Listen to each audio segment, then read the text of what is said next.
जय हिंद दोस्तों, रक्षित खन्ना के चैनल में आपका स्वागत है। दोस्तों कैसे हैं आप? उम्मीद करता हूं कि आप अच्छे होंगे।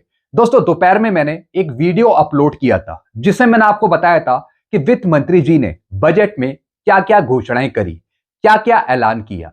अब दोस्तों मैं आपको बताने वाला हूं कि जो बजट पेश किया गया उस बजट में से कुछ बजट दिया गया रक्षा क्षेत्र को। जी हां दोस्तों, डिफेंस बजट भी अलॉट किया गया। कितना अलॉट किया गया? 7.85 लाख करोड़। जी हां दोस्तों, यानी पिछले बजट की तुलना में कुछ बजट यहां पे बड़ा है डिफेंस का। जी हां दोस्तों, और इसकी जानकारी दी है रक्षा मंत्री जी ने।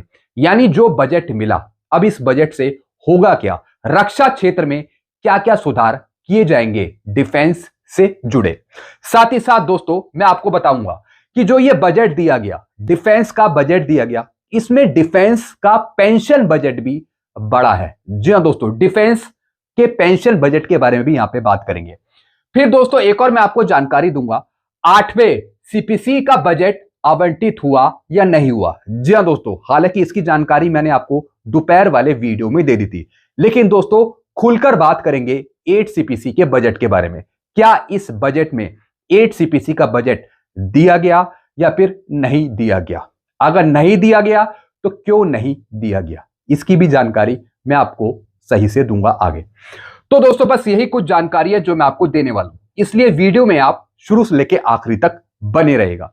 जानकारियों में आगे बढ़ने से पहले एक छोटी सी अपील मैं आपसे करूंगा, और अपील है चैनल सब्सक्राइब की। देखने में आया है काफी पेंशनर्स हैं जो वीडियो तो देख रहे हैं लेकिन अभी तक उन्होंने चैनल को सब्सक्राइब नहीं किया। ऐसे कितने पेंशनर्स हैं? सिर्फ 34%। तो दोस्तों मैं आपसे अपील करता हूं कि अगर आप सटीक जानकारियां पाना चाहते हैं, एडवांस जानकारियां पाना चाहते हैं, अगर सही जानकारियां पाना चाहते हैं, तो सबसे पहले आप चैनल को सब्सक्राइब कर लीजिए, ताकि आपको बेहतरीन जानकारियां, सही जानकारियां और आगे आने वाले वीडियो के नोटिफिकेशन आपको तुरंत मिल जाए। चैनल सब्सक्राइब करने के आपको एक भी पैसे नहीं देने, सब कुछ आपके लिए फ्री में है। तो फटाफट सबसे पहले आप क्या करेंगे? चैनल को सब्सक्राइब। चैनल का नाम है रक्षित खन्ना। चलते हैं दोस्तों पहली जानकारी की तरफ। सबसे पहले दोस्तों मैं आपको मैसेज पढ़वाऊंगा, मैसेज दिखाऊंगा रक्षा मंत्री राजनाथ सिंह जी का। अब इन्होंने क्या बताया? The union budget 2026-27 will help in further strengthening India defence capability. जी हां दोस्तों, यानी कि दोस्तों सरकार ने, वित्त मंत्री जी ने बजट दिया है रक्षा क्षेत्र को। कितना बजट दिया है? 7.85 लाख करोड़। अब दोस्तों इससे होगा क्या? इंडियन डिफेंस कैपेबिलिटी, जी हां दोस्तों, इंडिया डिफेंस कैपेबिलिटी बढ़ेगी, पावर मिलेगी यहां पे रक्षा क्षेत्र में।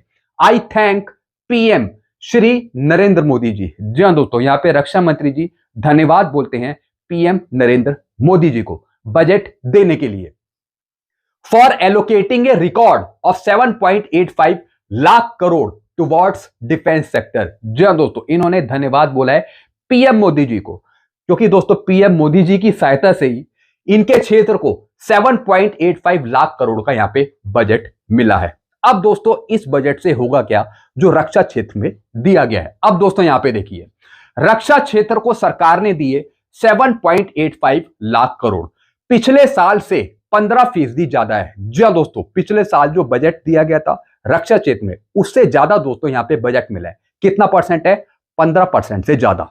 अब दोस्तों यहां पे देखिए, केंद्रीय बजट 2026 में रक्षा क्षेत्र के लिए, डिफेंस के लिए 7.85 लाख करोड़ रुपए आवंटित किए गए हैं, जो पिछले वर्ष से अधिक है। इसमें 2.19 लाख करोड़ रुपए मॉडर्नाइजेशन के लिए। जी हां दोस्तों, मॉडर्नाइजेशन के लिए यहां पे दोस्तों आवंटित करा है यहां पे बजट, और दोस्तों उसकी संख्या है कितना है? 2.19 लाख करोड़। यानी रक्षा क्षेत्र में, डिफेंस के लिए, मॉडर्नाइजेशन के लिए दोस्तों पैसा यहां पे है। अब पैसे की कोई कमी नहीं है। फिर दोस्तों यहां पे आगे क्या बताया? सरकार ने केंद्रीय बजट 2026 में रक्षा क्षेत्र के लिए बड़ा प्रावधान किया है। इस बार रक्षा बजट को बढ़ाकर 7.85 लाख करोड़ रुपए कर दिया है, जो पिछले वर्ष के 6.81 लाख करोड़ रुपए से काफी अधिक है। जी हां दोस्तों, पिछली बार का जो बजट था डिफेंस के लिए वो था दोस्तों 6.81 लाख करोड़, और अब जो पेश किया है, अब जो दिया है वो दिया है 7.85 लाख करोड़।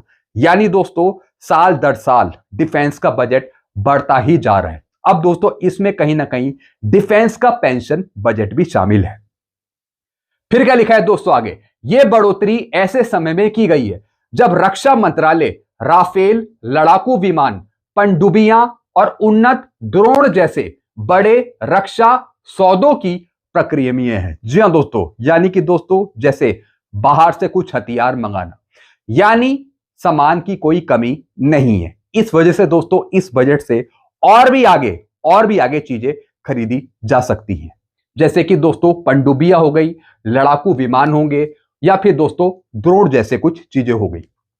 फिर क्या लिखा है दोस्तों आगे, कुल बजट में से 2.19 लाख करोड़ रुपए विशेष रूप से सशस्त्र बलों के मॉडर्नाइजेशन के लिए रखे गए हैं। जी हां दोस्तों, सशस्त्र बलों का मॉडर्नाइजेशन हो सके, इस वजह से दोस्तों यहां पे पैसों में बढ़ोतरी करी गई है। तो दोस्तों इसकी राशि कुल कितनी है, 2.19 लाख करोड़, 2.19 लाख करोड़ मॉडर्नाइजेशन के लिए। इस राशि का उपयुक्त आधुनिक हथियारों की खरीद के लिए, जैसा मैंने आपको बताया, हथियारों की खरीद के लिए, नई तकनीक अपनाने के लिए, स्वदेशी रक्षा उत्पादन को बढ़ावा देने के लिए और थल सेना, नौसेना और वायुसेना की क्षमताएं मजबूत बनाने में किया जाएगा। तो दोस्तों इस वजह से ज्यादा पैसा यहां पे दिया गया है। अब दोस्तों मैं आपको समझाता हूं कि पैसा किस तरीके से यूटिलाइज किया जाएगा डिफेंस के क्षेत्र में। अब दोस्तों यहां पे देखिए, यहां पे दोस्तों सबसे पहले है डिफेंस पेंशन, जो आपको पेंशन दी जाती है, चाहे आप बैंक से पेंशन लेते हो, सीपीपीसी से, या फिर स्पर्श से, या फिर डीपीडीओ से, कहीं से भी आप पेंशन लेते हैं। मैं डिफेंस की बात कर रहा हूं। तो दोस्तों डिफेंस पेंशन कितनी थी पहले, अगर मैं यहां पे बात करूं बजट एस्टिमेट की 2025-26 के लिए, यानी कि दोस्तों पिछले साल में दोस्तों ये थी डिफेंस पेंशन के लिए 1,60,795 करोड़। जी हां दोस्तों, ये बजट एस्टिमेट की बात कर रहा हूं मैं डिफेंस पेंशन का। अब दोस्तों 26-27 में ये हो गया है 1,71,338 करोड़। जी हां दोस्तों, यानी दोस्तों कितना बढ़ गया है, कितना परसेंट बढ़ गया है, 6.53%, क्योंकि दोस्तों आगे आने वाले महीनों में 26-27 के लिए पेंशनर्स की संख्या भी बढ़ेगी। जी हां दोस्तों, जो आगे रिटायर होंगे फिर उनको भी पेंशन देनी पड़ेगी, कुछ फैमिली पेंशनर्स भी यहां पे बढ़ेंगे। इस वजह से दोस्तों पेंशन का जो अनुमानित बजट है वो ज्यादा है इस फाइनेंशियल ईयर में पिछली बार की तुलना में। आप यहां पे देख रहे हैं डिफेंस का पेंशन जो बजट है वो पहले था 1,60,795 करोड़, अब ये बढ़ के हो गया है 1,71,338 करोड़, यानी 6.53% की यहां पे बढ़ोतरी है। ऐसे दोस्तों अगर मैं यहां पे मिनिस्ट्री ऑफ डिफेंस सिविल की बात करूं, ये पहले था 28,682 करोड़ के आसपास, लेकिन दोस्तों ज्यादा इसमें बढ़ोतरी नहीं हुई है, यानी कि दोस्तों -0.45% की यहां पे कमी है मिनिस्ट्री ऑफ डिफेंस में सिविल के लिए। फिर दोस्तों अगर मैं डिफेंस सर्विस की बात करूं रेवेन्यू की, पहले था दोस्तों 3,11,732 करोड़, अब दोस्तों ये भी बढ़ गया 3,65,478 करोड़, यानी 17.24% की यहां पे बढ़ोतरी है। ऐसे कैपिटल आउटले में डिफेंस की दोस्तों यहां पे बात करूं तो पहले था 1,80,000, अब दोस्तों ये सीधा पहुंच गया 2,19,306 करोड़। यानी दोस्तों कुछ चीजों में यहां पे डिफेंस सिस्टम में कुछ बढ़ोतरी हुई है, चाहे वो पेंशन हो गया, या फिर आउटले हो गया, या फिर रेवेन्यू हो गया, या फिर दोस्तों मिनिस्ट्री ऑफ डिफेंस का सिविल हो गया।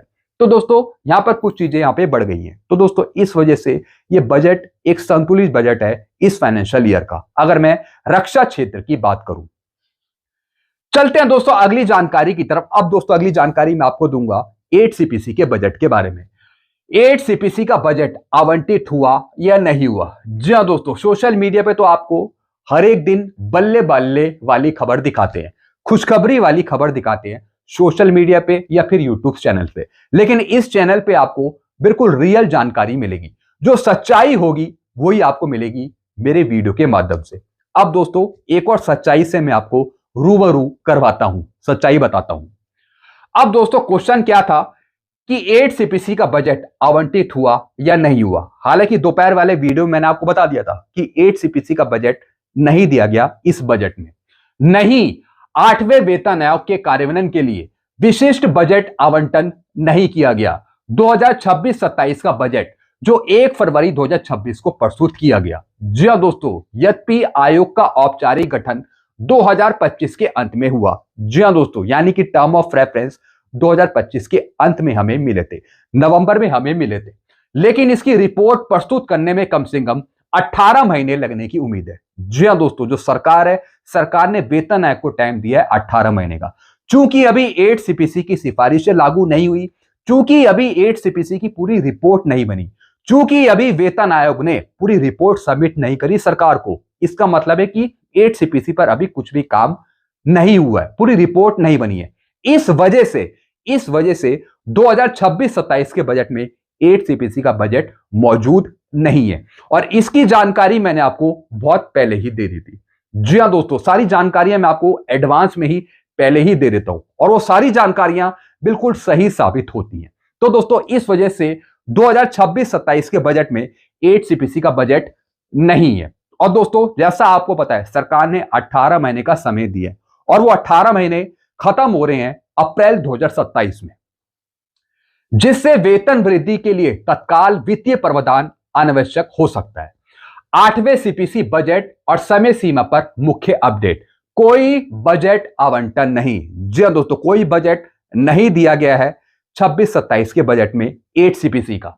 वित्त मंत्रालय ने स्पष्ट किया है कि 26-27 के बजट में 8वें सीपीसी के भुगतान के लिए कोई विशिष्ट बजटीय प्रावधान नहीं है, क्योंकि सिफारिशें 2027 तक आने की उम्मीद नहीं है। जी हां दोस्तों, जब अभी 8 सीपीसी का कुछ तय नहीं हुआ तो बजट कैसे आवंटित हो जाता, ये एक सोचने वाली बात है। भैया, जब 8 सीपीसी का काम पूरा होगा, जब सरकार कुछ देगी आपको, तभी तो उसका बजट पहले मिलेगा, लेकिन अभी तो कुछ हुआ ही नहीं है 8 सीपीसी पे, तो फिर बजट कैसे निर्धारित हो जाता। जी हां दोस्तों, जब कोई काम पूरा होता है तो वो देने के लिए उससे पहले बजट आवंटित किया जाता है। चूंकि 8 सीपीसी का कुछ भी अभी वर्क पूरी तरीके से कंप्लीट नहीं हुआ, यानी कि एस्टीमेट अभी नहीं बना, लायबिलिटी नहीं बनी 8 सीपीसी की, एक्सपेंडिचर अभी नहीं बना, इस वजह से बजट भी पॉसिबल नहीं हुआ इस बजट में, 26-27 के बजट में। अब दोस्तों, सिफारिशें कब तक आ सकती हैं? 8 सीपीसी, जिसकी शर्तें 3 नवंबर 2025 को अधिसूचित की गई थी, जैसे कि टर्म ऑफ रेफरेंस दिए गए थे नवंबर में, तो दोस्तों वह अपनी रिपोर्ट 2026 के अंत या फिर अधिक संभावना है कि 2027 में प्रस्तुत करे। यानी दोस्तों, 8 सीपीसी वेतन आयोग अपनी सिफारिशें सौंपेगा सरकार को अप्रैल 2027 तक, क्योंकि 18 महीने उसी टाइम यहां पे कंप्लीट हो रहे हैं। हो सकता है 2026 के अंत या फिर 2027 में।